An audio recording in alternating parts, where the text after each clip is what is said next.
Salam sejahtera bagi kita sekalian, jemaat yang dikasihi dan diberkati Tuhan kita Yesus Kristus. Kita berjumpa lagi di dalam ibadah perenungan untuk keluarga kita. Dan saya yakin firman Tuhan yang setiap hari kita terima, kita dengar, bila itu betul-betul menjadi rema dalam kehidupan kita, ia akan mengubahkan hidup pribadi kita, juga keluarga kita. Dan saat ini kita masuk lagi dalam perenungan masih berkelanjutan dari yang kemarin. Tapi sebelumnya sekali lagi kita minta tuntunan Roh Kudus dalam doa. Kita berdoa. Terima kasih Tuhan Yesus untuk hari ini lagi, waktu yang Tuhan berikan kepada kami. Kami rindu Bapa sejenak untuk mencari Tuhan melalui ibadah pada saat ini. Kami mohon biarlah Allah dan kuat kuasa Roh-Mu yang kudus hadir bersama-sama dengan kami, menerangi hati dan pikiran kami, dan bawa kami untuk memahami firman Tuhan dengan hikmat yang dari atas, hikmat yang dari sorga itu. Terima kasih Tuhan, berfirmanlah kepada kami. Kami serahkan waktu ini. Nama Tuhan kami Yesus Kristus kami berdoa. Amin.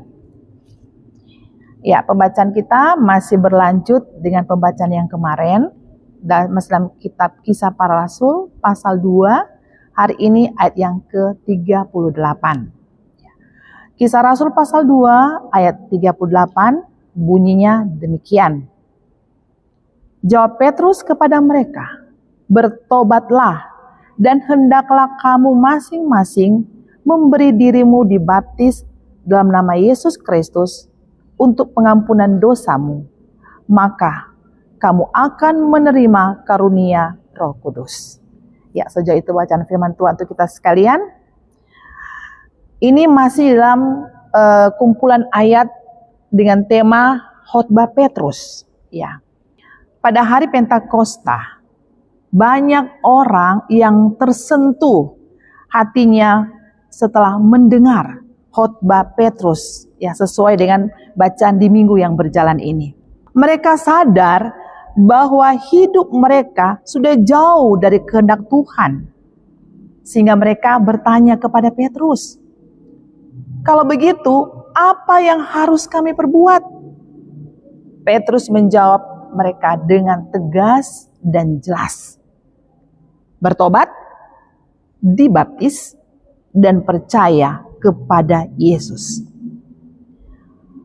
Jemaat sekalian, pertobatan bukan sekedar berbicara merasa bersalah, tetapi berani berubah arah dari hidup yang jauh dari Tuhan menjadi hidup yang dekat dengan Tuhan.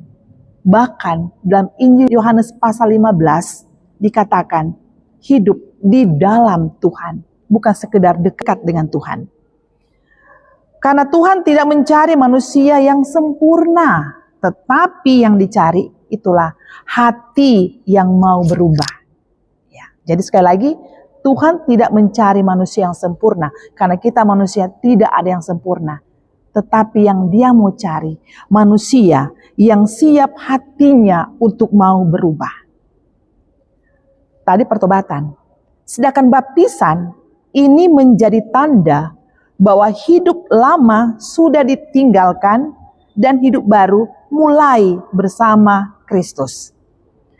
Dan ketika seseorang sungguh-sungguh datang kepada Tuhan, Roh Kudus akan menolong dia, menguatkan dia, dan memimpin hidupnya setiap hari. Ya. Ada ilustrasi juga yang saya sampaikan kepada kita sekalian. Ya. Seorang anak yang bermain layang-layang, biasa anak-anak kalau main layang tidak kenal waktu, ya. Sampai sudah sore bahkan menjelang malam masih asik saja bermain. Sehingga tanpa disadari anak ini waktu layangannya putus, ya, mungkin ada beradu dengan layangan yang lain, dia kejar. Tapi tanpa disadari dia sudah jauh dari rumahnya. Hari sudah mulai gelap dan ia sadar bahwa dirinya tersesat. Ia mulai takut dan bingung, bahkan khawatir. Namun, ketika ia melihat cahaya rumahnya dari kejauhan, ia mulai berjalan kembali dengan semangat menuju cahaya tersebut. Dan yang benar, ayahnya ternyata sudah menunggu di depan pintu, bahkan langsung memeluk anak itu. Ya, begitu juga dengan pertobatan. Ya. Ketika kita sadar kita sudah tersesat dalam dosa, lalu memutuskan untuk kembali kepada Tuhan, Tuhan tidak menolak kita. Dia justru menyambut kita dengan penuh kasih.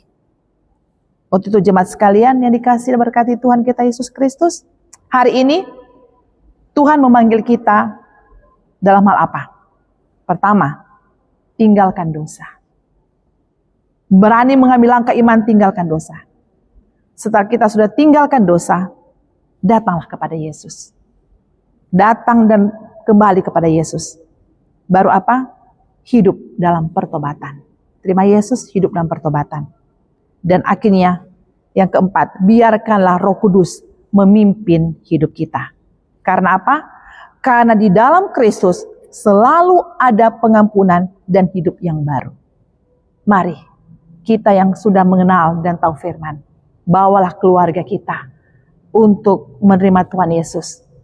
Bertobat, sadar, kembali kepada Tuhan, dan hidup percaya dan melayani Tuhan. Supaya keluarga kita, bahkan kita pribadi, boleh menjadi kesaksian bagi banyak orang. Amin. Tuhan Yesus memberkati. Mari kita berdoa. Terima kasih Tuhan Yesus, firman-Mu iya dan amin. Yang mengajarkan kami saat ini Bapa untuk introspeksi diri kami. Apakah kami sudah menjadi pribadi yang menyadari bahwa kami berdosa, kami bersalah, sehingga dalam dosa dan salah kami Tuhan, kami dibawa ke tahap untuk menyadari dan kami bertobat. Bertobat, berbalik kepada Tuhan Sang Pemilik hidup kami. Kami menerima Tuhan Yesus sebagai Tuhan dan Juru Selamat kami pribadi. Dan tolonglah kami Bapa untuk menjadi pribadi yang mau membawa keluarga kami juga untuk hidup dalam pusat kehendak Tuhan. Hidup dalam Tuhan, menyenangkan dan menyukakan hati Tuhan. Terima kasih Tuhan, Roh Kudus mampukan kami, karena jujur, sebagai manusia kami tidak mampu. Demi Kristus Yesus Tuhan kami berdoa. Haleluya. Amin. Terima kasih. Ya, biarlah firman Tuhan ini boleh jadi kesaksian, berkat bagi kita dan keluarga kita masing-masing.